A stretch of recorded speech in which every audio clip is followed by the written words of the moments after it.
So relax and enjoy. I'd like your support. Fresh video every day. Looking forward to hearing your opinion. Let's go. Teachers of Reddit, what's the saddest thing you've heard a student say? I work as a paraprofessional for kids in grades K5, and I kind of hop around from kid to kid and help wherever I can. A lot of my one-on-one students are special education or have learning disabilities, so my approach to working with them is being open to their interests and talking to them in between work. You'd honestly be surprised how well this works, just letting them tell you about their day or fortnight or their weekend. Now I have had issues with stuff like this with a few kids, but the one that sticks out to me is this boy in my 5th grade class. He has both learning disabilities and issues with emotional processing. He's a very large kid at 10 years old, taller than I am. One day I come into the room to find him sullen and quiet, and I ask him if he'd like to come out in the hallway and talk to me. At a bit of probing he told me that one of the kids in his class told him he should die, that nobody likes him. At one point he just whispers, "I just want someone to love me." It absolutely broke my heart. I struggle with feelings of not feeling loved myself, so I told him, "You know I love you, right? You're my friend and I always look forward to seeing you every day." We ended up taking a walk around the school just chatting to get his mind off things, and I told the social worker. Ever since then he's been one of my best students. Yes, he still doesn't want to do his work, but he's always excited to see me, and one day, when I came to class with a pulled muscle in my leg, he helped me walk to his seat and pulled out a chair for me. It's honestly one of the moments in my life where I feel I made a difference. Edit. Oh my god. Thank you for all the kind words and the silver. It's so nice to hear how happy this makes all of you. To me, I'm just doing my job by bringing kids up and giving them that positivity they also need. This really inspires me to continue what I'm doing, so thank you so much. Did a pretty standard scale drawing project where students measured and drew their bedrooms. A student drew squares along the walls, and when I asked what they were, he said they were the stove and refrigerator. Kid was sleeping in the kitchen. The fact that he drew these in a school assignment shows that this is normal for him, and that he has likely been sleeping in the kitchen his whole life just makes it all a whole lot worse. Do you know how the kid is doing today? Ex-wife taught 1st grade in a school district known mostly for trailer park crime. At Christmas, she had her kids write stories about the best thing about the holidays. One extremely impoverished kid wrote that he was excited that Santa was going to let him pick out a single box of cold cereal that would be his and his alone, and he could pick from anything in the grocery store. Mom was dead ass broke, working 2 jobs trying to make ends meet, and food stamps were the only way she could get her 3 kids a present. She played this up, and the kids got excited about this. That's an awesome mom though. I was teaching media, journalism, podcasting, video editing, etc. to students in Southeast Europe who wanted to better utilize social media to share what was happening in their countries. Think Arab Spring. One of my students from Burma mentioned sleeping with her father. I pulled her aside to have her clarify. Her father sleeps in bed with her and her sister to make sure they aren't kidnapped overnight and sold into the sex slave trade. Damn, that is some heavy shit. With all the human garbage parents in this thread, it's nice to see a story about a good parent. That was a roller coaster. Sleeping with her father. Oh no. It's to protect them. Yes. From being sold into sexual slavery. Oh fecking hell. Edit. Fixing my poor word choice. My mom told me she didn't pack lunch because it was too expensive. Gave him my lunch. That's what my principal did to one of my students. No one likes him. He wants everyone to grow up and have a bright future. I'm starting to miss him reading this. I remember when a girl in our class told the teacher it didn't matter if they learned it. She was going to be dead in a couple of years anyways. At the time I told my mom, and she said the girl was probably just being dramatic. But the girl didn't come back after summer break. Was she possibly sick? I think what she thought a lot, but I don't tell anyone. Edit. Thank you for the gold. I don't deserve it, but thank you.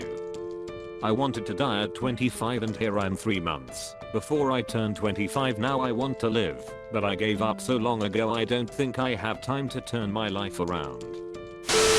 I had a student who was diagnosed with leukemia, went into remission, returned to school. Shortly after, his sister was diagnosed with skin cancer. A few weeks later, his brother was killed in a RTA. One day he came to see me and just hung around my classroom door. I asked him if there was something he wanted and to come in. He walked in, sat down and simply said, "I just wanted to stop. I don't know what I've done." Then he sobbed. We ended up crying together for the entire break. Absolutely heartbreaking. Forgive my ignorance, but what's an RTA? Road traffic accident. No need to apologize. I should have just typed it. Oh, I see. Thanks for the clarification. This made me cry. A second grader told me that he was feeling weird and tired that day because he didn't sleep much the night before because people were shooting each other on his street, and his dad went out to see what was happening and didn't come back until morning. He was so worried he hadn't slept at all. Another student told me he couldn't take his aunt's medicine because his mommy sold it for food. I keep seeing all of these stories about food. My school does a little thing that isn't much, but definitely helps. Every Friday, kids with a low income is sent home with a sack of food, usually including water, juice, a can of tuna, a small bag of chips, raisins, and other small non-perishables. It's a way a kid can have a meal or two if they otherwise aren't able to. If I don't get a 90 in your class, my dad won't let me see my mom. Duolingo Birdiral. I was only sort of a teacher for 1 year. I worked at one of the national laboratories in the Bay Area, and as outreach we gave 2 science lessons each to all the schools in Oakland and Berkeley. On lesson 2 in one of the Oakland schools, from a 10-year-old girl who was clearly having trouble paying attention. "Sorry I wasn't here last time, my dad got shot." I said this when I was in middle school about my uncle. He's fine. A firefighter who got shot responding to some guy barricading himself in his house. Just wondering, was this person's dad okay in the end? I was assisting another class of first graders, and when they were dismissed one of the boys was slightly panicked and sticking to the wall. When I talked to him to figure out why, he informed me that his older brother had come to pick him up and that he was terrified. I called over the other teacher and we found out that his brother was physically abusive when they were alone together. Of course, in light of this information, we couldn't allow him to leave with his brother, so we called the mother and waited until she could pick him up. I informed the mother of what her son had told us, and that was it. But I'll never forget how scared that little boy was. I hope you called CPS in case the mother was a part of it too. When I taught elementary school, I had a kindergarten kid that was always at the school. He'd show up super early and leave super late. He was in a before and after school program called Milk. They give the kids whose parents work breakfast and dinner. It was right before April break and I can't remember why, but I mentioned we were going to be off of school for a week. He started crying and said, "But miss, how am I going to eat if I'm not here?" I almost cried with him.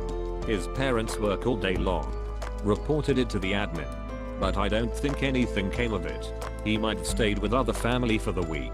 He seemed fine when we came back. Kindergarten kid. He started crying and said, "But miss, how am I going to eat if I'm not here?" That's absolutely heartbreaking. A 5-year-old shouldn't ever fear not having food. It makes me wonder how many days he went hungry in the past to teach him to worry about when he'll next eat. Many years ago, I was teaching in a private school for children with emotional impairment and behavioral difficulties. I had a 6-year-old boy in class that had an upcoming court date about his rape by his mother's boyfriend. The rape happened when he was 4 years old. He looked at me with intensity and asked, "Do you think that the judge would let go into rapist's cell and beat him up? I'm so much bigger now, and I have been practicing. Oh, and after, could I live with you? Because my mom wants to live with him when he gets out of jail and I won't be able to live there anymore." As part of my job, I have to read a few crime reports. One was for a girl that was raped by her mother's boyfriend. He raped her the first time at 9 years old while out on bail for raping her then 8-year-old cousin. He served time in jail, but was released, and the mom took him back. So the now 13-year-old girl was going into a straight panic because the man who raped her and her cousin was living in the same home. She was able to get help after her mom called the cops because the girl was being out of control and disrespectful by dragging her dresser in front of her bedroom door at night to keep the boyfriend rapist out. Feck that mom and feck the system that allows a rapist to live in the same home as children. And the mom wanted to live with him after he raped her son. That's so fecked up and depressing. Parents suck, man. Man, prison rules might handle that for him. Okay, this one breaks my heart the most. My sister had a kid in kindergarten have a big breakdown seeing all the food getting thrown away after lunch on the first day. He had a bunch of siblings at home and they were all hungry. It's the first time my sister cried at work. CPS was called and stuff happened. Food waste is a serious problem. Why do people keep throwing food away when they know other people in this world are starving? I don't mean those last few beans on your plate that you're too full to eat. I'm talking about the enormous quantity of food thrown away by companies because the foods weren't sold or didn't look normal, while those foods were actually completely fine to eat. It really makes me angry. I'm a fucking idiot. The young man had just received his scores on his act. They weren't good, and he felt his dream of being a police officer were over. The kid is 17. Just go his life rammed by a stupid ass test. It makes my blood boil how much stock we put into the damn test. He's a joy to have in class, spent all of his lunches with me going over content he didn't understand, is well liked, works 40 hours a week, is a productive member of society, and is just an overall good kid. And a damn test says he's not good enough. I can relate. Straight as through high school. I took the fucking test 3 times. First 2 times my parents enrolled me to those ACT classes. I got a score of 20. They switched me to a private tutor. Again I study my ass off. If I wasn't working on schoolwork it was something with the ACT. My last score was 21. I was still able to get into a college. But I'm pretty sure it took me out of the running of the schools I really wanted to go to. I'm looking into going into grad school and purposely looking for schools that don't need a GRE score to get in. In my second year of teaching I had one of my 5th grade students approach me in almost tears and asked if I could talk to her outside our room one morning. I had a rough class that year, so at first I thought someone said something to her. Then she broke down and told me her stepfather had been sexually abusing her for a while and threatened to kill her, her mom and her baby brother if she told. I don't know what made her finally ready to tell someone, but I was so happy she did. The worst part though was trying to get her help right then.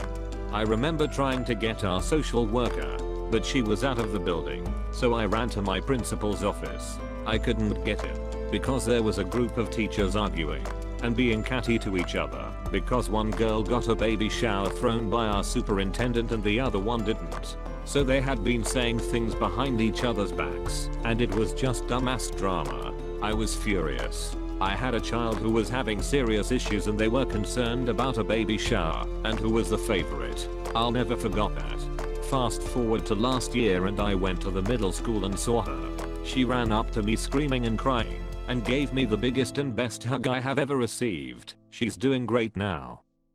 You're an awesome human. You really changed that girl's life for the better.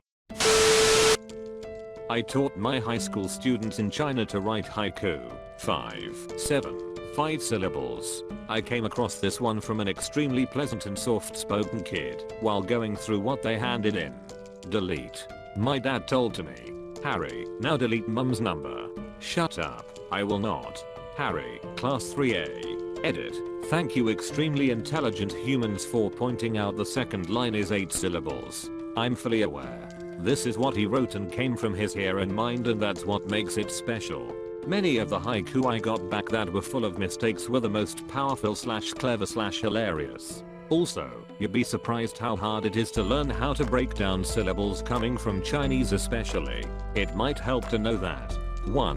Each character in Chinese essentially boils down to 1 syllable when pronounced, but the way kids learn at a young age to form the sounds breaks them down into either 2 or 3 parts that string together in different ways. 2. In Chinese poetry, since each character is one sound and takes up an equal amount of space and rhythm, just the concept of words of different lengths having all sorts of variety in number of syllables throws them off from the start. 3. Harry had literally learned what a syllable was like 3 days before he wrote this. As a community college peer tutor, I've heard too many kids and adults tell me about their depression, anxiety, addiction, and bullying. For some reason one kid stuck with me. He told me about his autism and his love for writing movie scripts. He said, I know they are not very good, so my dad always reads them and helps edit them. It was sad hearing him beat himself up about something he loved, but nice to hear that his dad always takes the time to go through long scripts with him often. Props to that dad for being there and encouraging his son. I was a secondary education major for most of college and worked at a bunch of schools nearby. At one middle school, there was a kid we'll call Jeremy, about 12 years old, black. Family was pretty broke.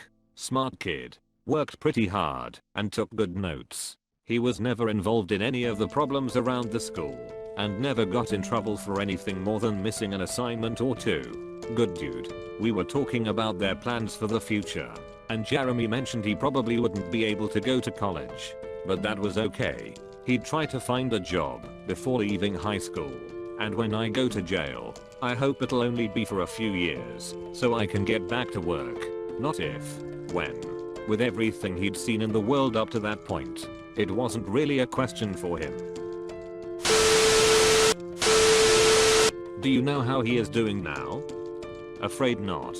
I switched my major to English about a year later, and asking for the kid's contact info wasn't really a thing you were supposed to do. I'm sorry, I didn't take my meds today because mom sold them again. And is it okay if I stay in your room for lunch? We don't have any food in the house. I bought that kid bread, peanut butter, jelly and some snacks. And he made lunches and dinners for himself and his brother. I cried every night during that school year. Edit to at, thank you for unexpected gold. A lot of heavy stuff in this thread, but he made lunches and dinners for himself, and his brother really got to me. Thanks for looking out for these kids.